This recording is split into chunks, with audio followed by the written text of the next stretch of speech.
Hi everybody, today we're going to start Unit 10, Factoring Polynomials.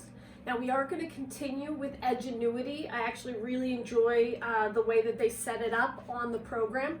However, I decided that instead of doing additional notes, we would just do additional practice on YouTube videos. So today is for additional practice for the first topic on Edgenuity, which is all about finding the greatest common factor of monomials and factoring out a greatest common factor from polynomials. So here goes. So what I have up here is a bunch of different examples. You can find a blank copy of this on Google Classroom as a PDF. If you do not have access to a printer, then just go ahead and just jot these down on a separate piece of paper as we go through them. And this is of course highly recommended because you will be able to use all of these notes as you go through and take the quizzes and tests on Edgenuity. So basically the first part of the Edgenuity video for this first topic was just understanding what it means to find the greatest common factor of monomials. All of these here separated by commas are what we call monomials. I call them one-piecers, okay? It's a bunch of variables with exponents, coefficients, okay? And we're going to go ahead and find the GCF, the greatest common factor. Now, as they pointed out on Edgenuity, what you want to do is when you look at your terms, you kind of want to think about what's the GCF of just the numbers first. So I'm going to look for the GCF of 21 and 12. And then I'm also going to look for the GCF of then each of the variables. So just the way that they set it up on Edgenuity, that's actually how I would have taught it as well. So we look at first the numbers 21 and 12. Now, I'm not going to make you do any crazy factoring trees. I just want you to think, what's the biggest number that divides evenly into both 21 and 12? And go ahead and use a calculator if you need to. That's okay. What you're going to find is the biggest number that divides evenly into both of these is 3. That is what we call the greatest common factor. Now, as far as the variable terms are concerned, and again, they mention this on Edgenuity, is when you look at a variable x and you look at the exponents, the GCF is just going to be the guy with the smaller exponent, because that's how much x's or how many x's they both have in common. So the GCF just in regards to the x's is x squared.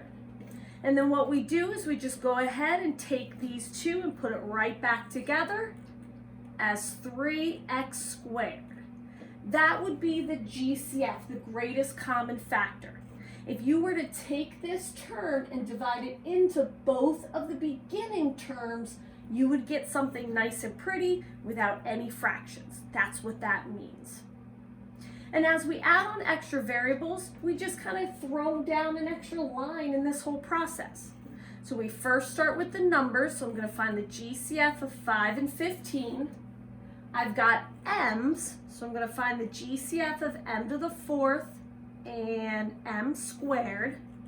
And then notice I also have a second variable, n. So that'll be n to the 3rd and n squared. So I'm going to go through each of the elements in each monomial and find the GCF. So again, as far as the numbers are concerned, you're looking for the biggest number that divides evenly into both. That is what we call the greatest common factor. In this case, that would be a 5. As far as our variable terms are concerned, we're just looking for the smaller exponent. So in regards to my m's, the smallest exponent is a 2. And then in regards to my n, it is also a 2.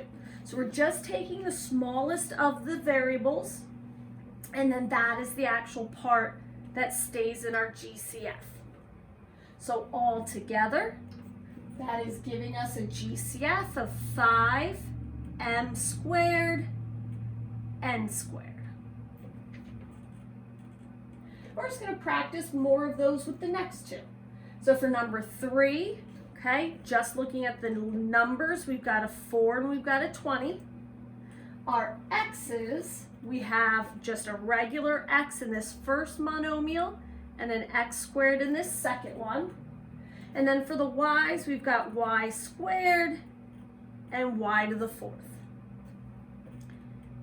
4 and 20, well, the biggest number that divides evenly into both of those is 4. Again, for our variables, just look for the guy with the smallest exponent. This first x technically has a 1.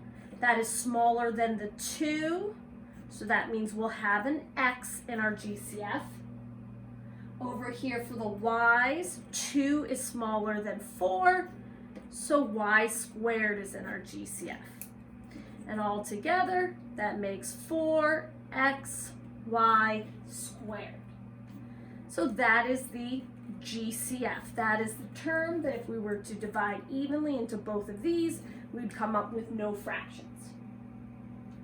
And we can take the GCF of a bunch of terms. In this case, we're doing 3 terms. And again, we take a look at each individual element within each monomial. So I notice that they all have a coefficient in the front. So these are all the numbers or the coefficients I've got to find the GCF of. But now notice what happens when I look at the s's. So this guy has s cubed. This guy has s to the 5th. Notice this guy has no s. So sometimes if I'm showing work, I kind of like put a little null symbol there to remind me that that third piece doesn't even have an s. And when we go ahead and take a look at the t's, the same thing kind of happens as well. We've got a t here, so we're going t. But now this one has no t. So now I've got no t in the second guy and t squared in the last. So when I take a look at my individual pieces here, I've got 16, 40, and 68. Well, I know that, let's see, I know a 4 goes into both of these, but you know what, so does an 8. So I'm just going to grab my calculator and double check and see if 8 goes into 60. Ugh, it doesn't. Okay, so let's think a little bit more. So let's see, we did mention a 4. Does 4 go into 68? Oh, it does with a 17. So if I technically divide all 3 of these numbers by a 4, I would get a 4, a 10, and a 17. And those leftover numbers have nothing more in common. So it looks like if I pick a GCF of 4, that really is the greatest one possible. Okay, so again, even though there's 3 numbers, you're still looking for the greatest number that divides into all of them evenly. Now, as far as our s's are concerned, the simple fact is that if all 3 of the terms do not have that s, then there is no s in the GCF. For the t's, the middle term did not have a t, so there cannot be a t in the GCF. So for number 4, the only thing that divides evenly into every single one of these pieces is a 4. And that's what's going to happen sometimes. You just have to remember that GCF stands for greatest common factor.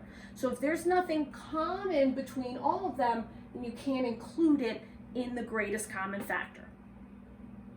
All right, for the rest of the problems, or I should say for a big bunch of the problems coming up next, we're going to not only find the GCF, but then we're going to do what we call factoring, which means we complete the process by writing the GCF and then the quotients, if you will, after you divide by the GCF. Okay, so again, this is on Edgenuity. I like the way they do it. I'm just offering you a little bit more practice and maybe even just another way to write it so that way it's a little bit more clear. All right, so first things first, guys, is we need to find the GCF, okay? Notice that they both have a number here, so we've got a 6 and a 15. But now looking at the first term, he has an x, but this second guy does not have an x. So if you remember from number 4 that we just did, this means that there's going to be no x in our GCF. Instead, we're just going to have the number that divides evenly into 6 and 15. The number that divides evenly into 6 and 15, and is, by the way, the greatest one possible, is 3. So what we have here is our GCF equals 3. So as far as factoring is concerned, what we're going to do is we're going to take that 6x plus 15 and we want to rewrite it so that we take that GCF and that's going to be in front of a set of parentheses. So what we're really doing, guys, is taking that GCF and we're dividing it out of the original polynomial. So they kind of explained it a little bit differently in Ingenuity, but what I'm going to say is I'm just going to take this 3 and I'm literally going to divide it into both of the terms up here. So I'm going to do 6x divided by 3. So 6 divided by 3 is 2. So that means I've got 2x, and that's going to become the first term in my set of parentheses. Over here now, the 15 will get divided by that GCF of 3, and that will give us 5. So therefore, a 5 will be the second term in my set of parentheses. And this would then be my final answer. So what we've really done here, guys, is we've taken out the greatest possible thing that can divide into both of them. We've put it on the outside here, and whatever we would get from dividing it goes inside the parentheses. And I know this is factored completely because 2x plus 5 doesn't have anything else in common. And that's what it means to factor. It means you're writing a polynomial with parentheses. I always like to say it's reverse distribution. Notice if you did check this by distributing, 3 times the 2x would lead you right back to the 6x. 3 times 5 leads you right back to the 15. So you're putting the parentheses in, whereas when you distributed, you took them out. So let's go ahead and keep moving on, just extra practice, okay? Because this factoring thing is super important for the rest of the unit. All right, so our next problem, so we've got a y cubed and a y squared. This y cubed technically has a 1. So our numbers here are 1 and 7. And our variables are y cubed and y squared.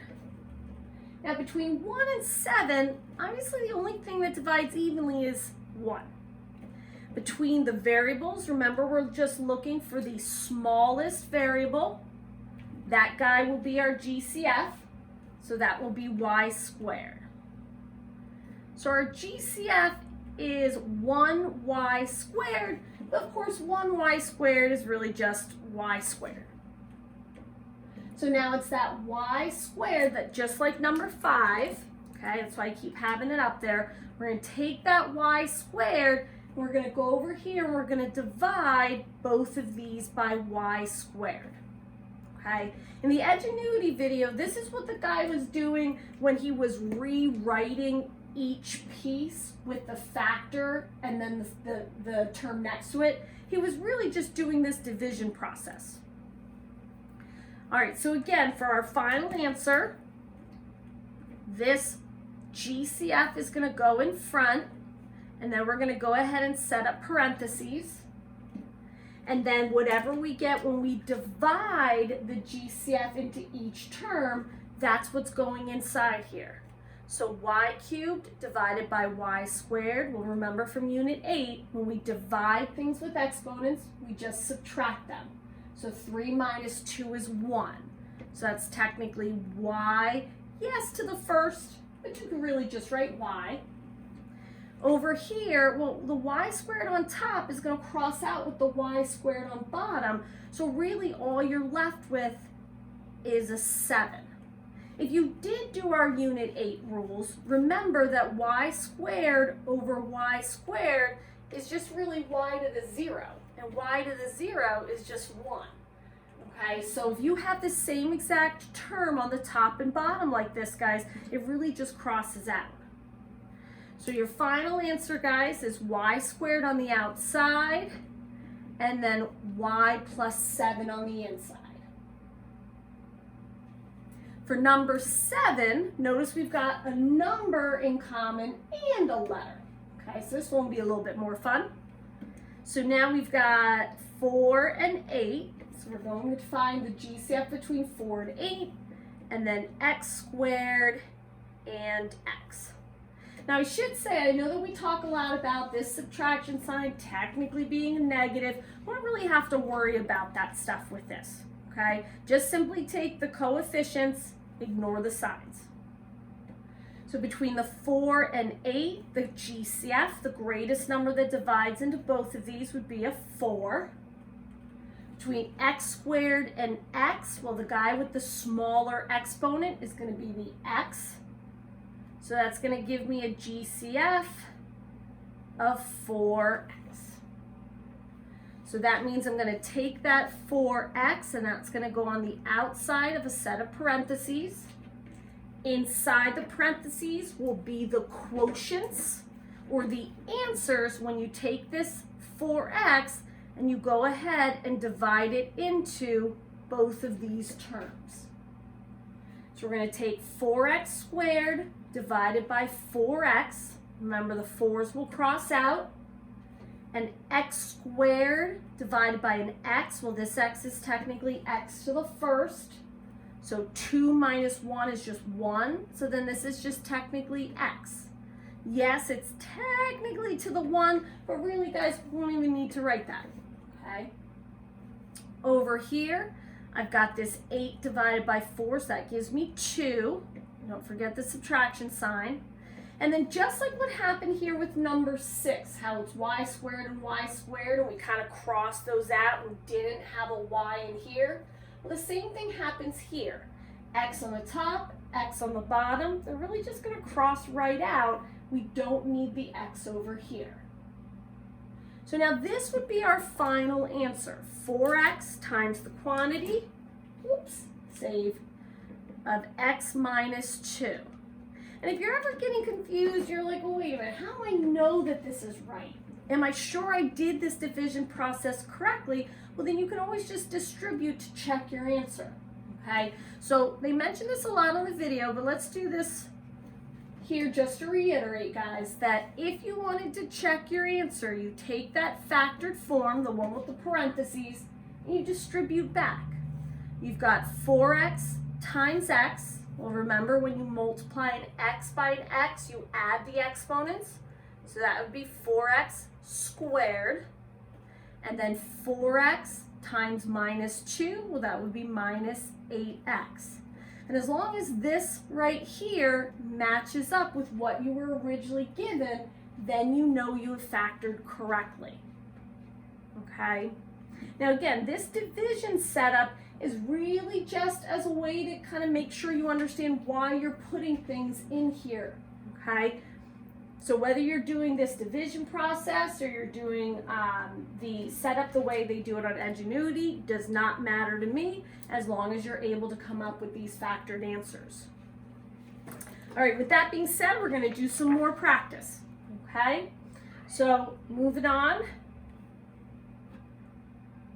Okay, notice that I now have extra terms. Okay, now there's 3 terms instead of just 2, but it's still the same process. Let's find the GCF, and then the GCF will get divided out of each piece so that we know what's going to go inside the parentheses. So first things first is take a look at the coefficients. So we've got 16, 16, and 48. And then as far as the variables, it looks like everybody has a y term. We've got a y to the 4th, y cubed, and y squared. 16, 16, and 48. Okay, well, believe it or not, a 16 goes into all of those, and it is the largest guy. For our y's, again, we're taking the smallest of all the exponents, and that's the y term we have. So our GCF here is going to be 16y squared.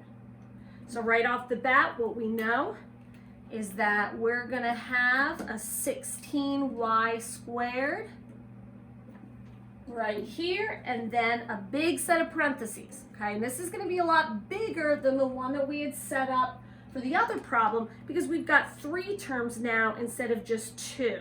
So the idea here, guys, is however many terms you have in the beginning polynomial, that's how many terms you're going to have inside your set of parentheses. So make sure you've got them all in there.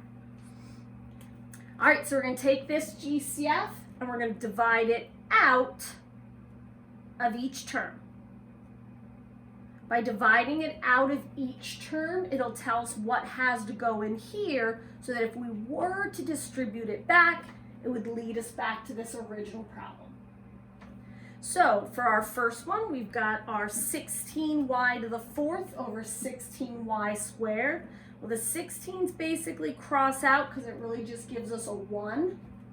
Y to the 4th over y squared, well, we're just subtracting. 4 minus 2 is 2, so this is going to be y squared. And if you think about it, that makes sense. If I were to distribute this back, we'd get 16y squared times y squared, 2 plus 2, 4. All right, for the middle term, again, the 16s kind of cross out, technically leaving you 1s, but you wouldn't really have to write that because you still have a y there. You've got y cubed over y squared, and that's going to leave you with just a y. And of course, we've got a plus sign there because I see a plus sign there. All right, and then our last one here. Now we've got a 48 divided by 16. Well, 16 divides into 48 3 times, so that'll be a 3. But now notice the y's are exactly the same. It's y squared over y squared, so those just technically cross right on out. So we've got inside our parentheses y squared plus y plus 3, and on the outside we've got our GCF, which is 16y squared. So if you think about it, you've got 2 y's here, you've got 2 here to get you back to the 4. You've got only 1 y here, because with those 2 will lead you back to the 3. And then of course you have no y's here, because this already has the 2 that you would need to get back to your original quantity.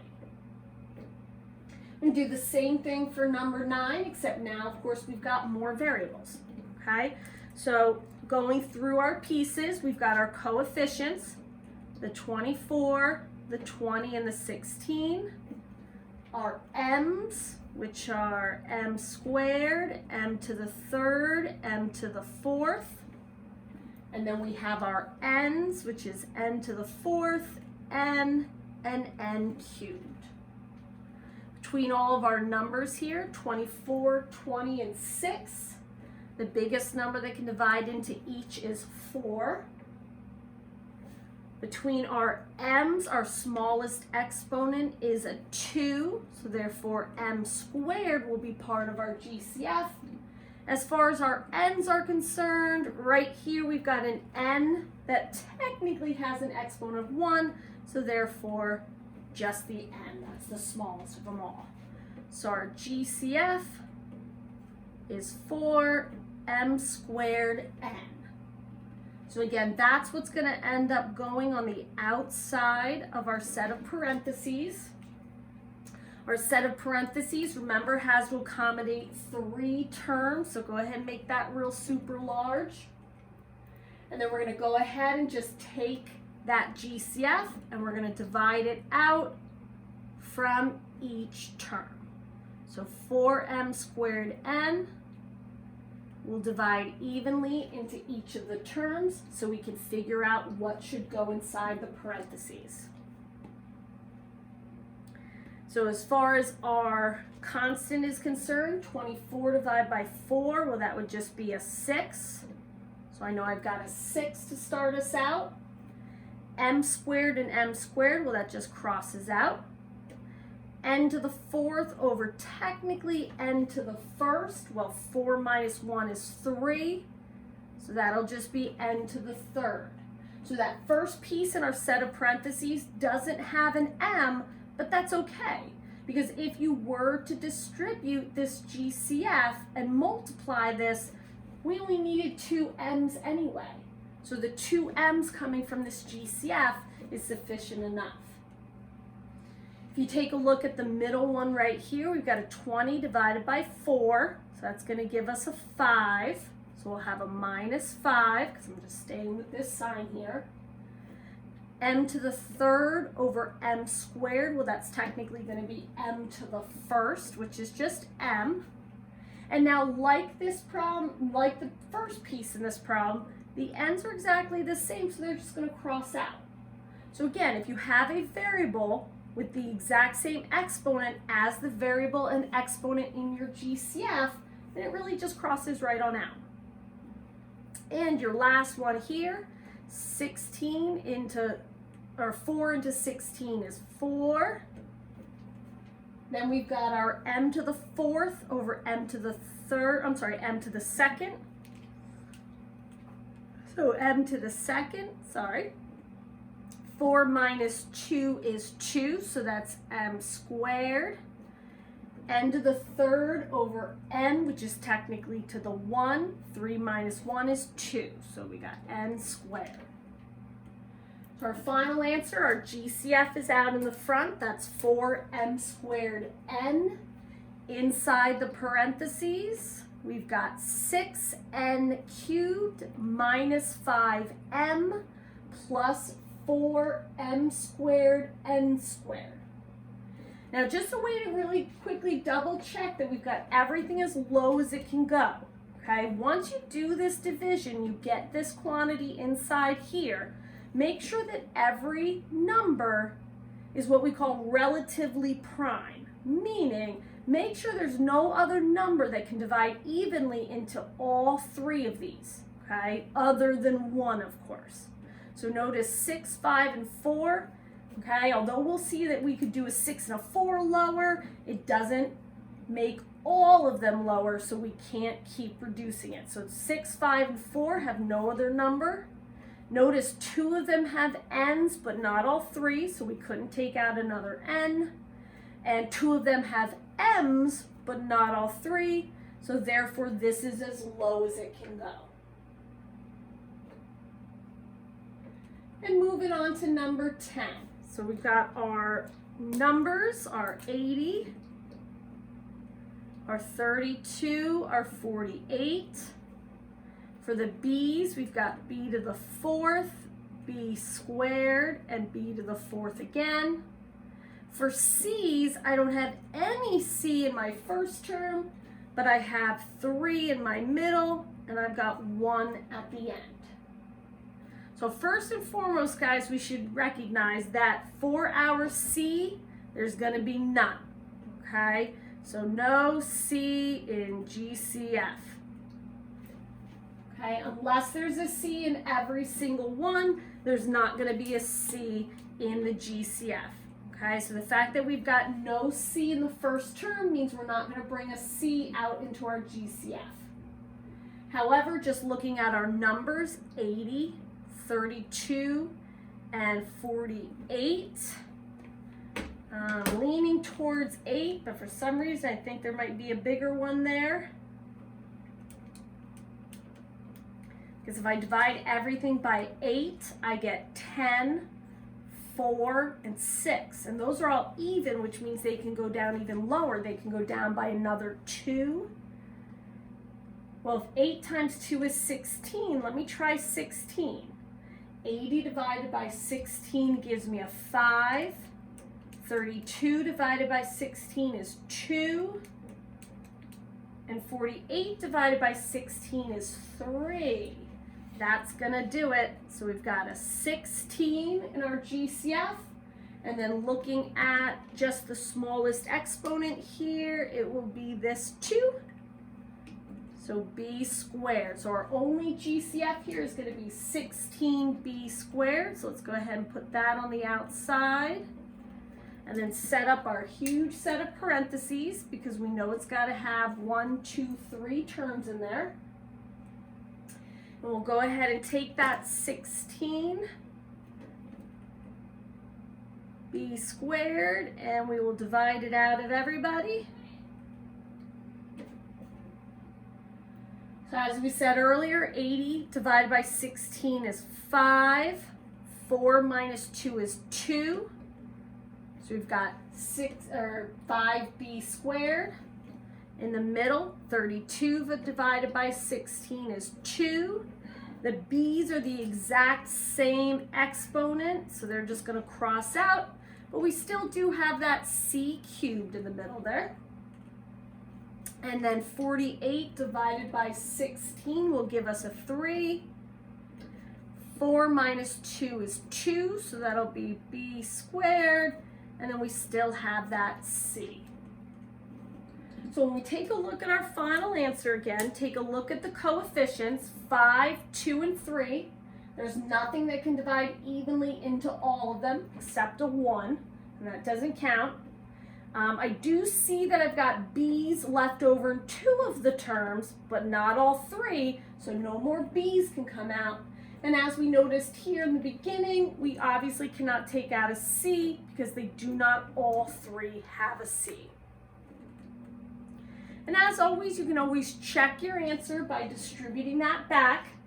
Okay, 16b squared times 5b squared. 16 times 5 is 80. B squared times b squared is 4. Okay, and if you continue on doing that process, you should come back to this original problem. All right, last but not least, number 11. Again, just trying to show you as many different types of examples as factoring as possible in case they might show up later in Edgenuity, okay, or just to help you understand it better. As far as our numbers are concerned, we've got 60, 48, and 24. As far as our variables, we've got x squared, we've got x, and then up, nobody. Okay, so right off the bat, we know we're not going to have any x in our GCF because not all 3 terms have it. And let's see, I'm leaning towards 6 on here, although that'll give me a 10, 8, and 4.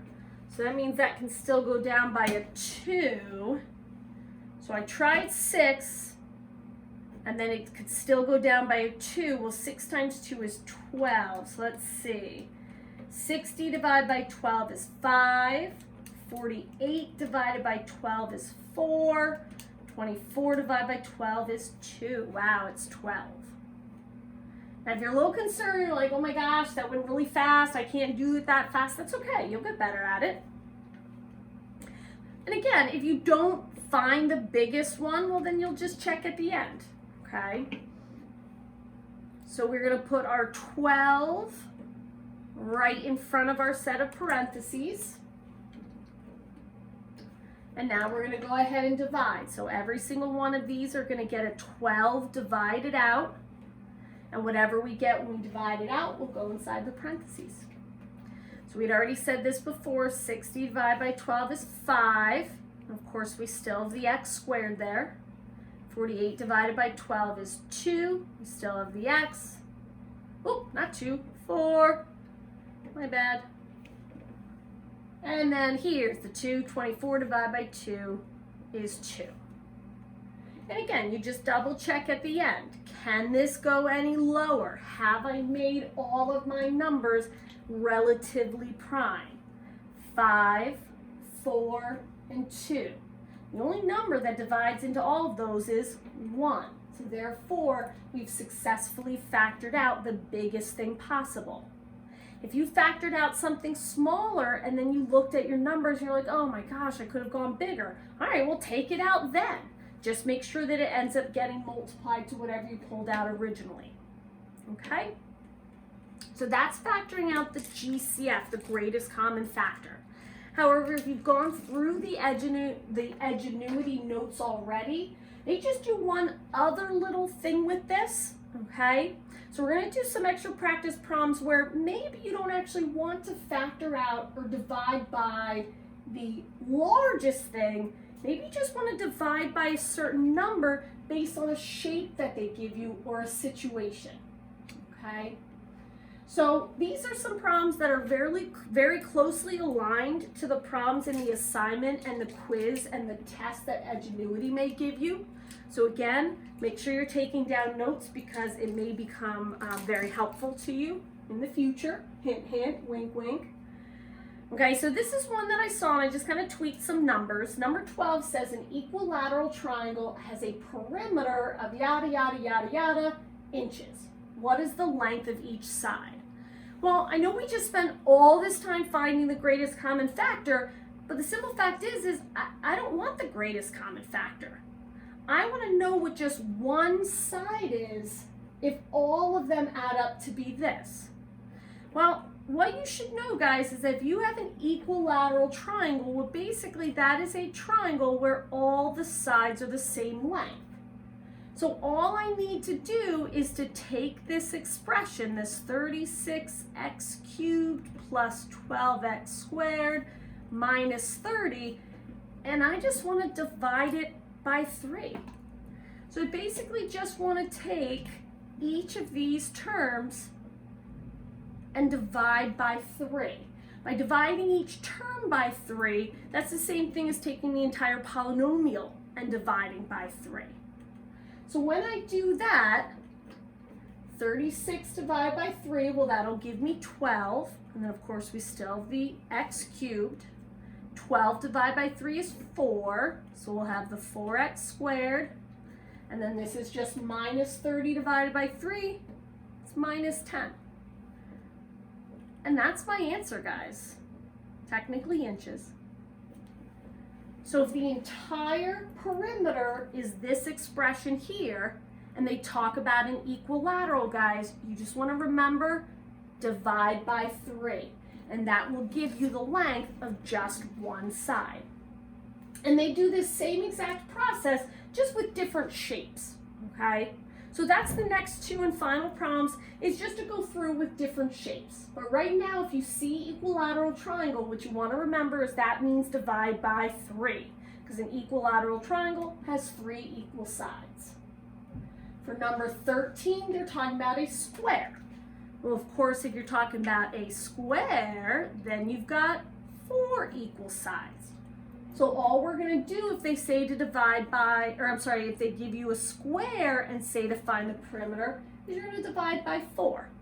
So each of these will get divided by 4. That's the same thing as dividing the entire polynomial. And this first piece will give us a 5x squared. Second piece will give us 11x. So this right here is the expression for the number of inches of just one side length. Now again, just looking at these top 2 examples, it is definitely not the GCF. But in this case, guys, we weren't really looking for the greatest one, we're just looking for the number that can divide out to give us just one side. And last but not least, a regular pentagon. Okay, so I don't believe they'll get any bigger than the pentagon.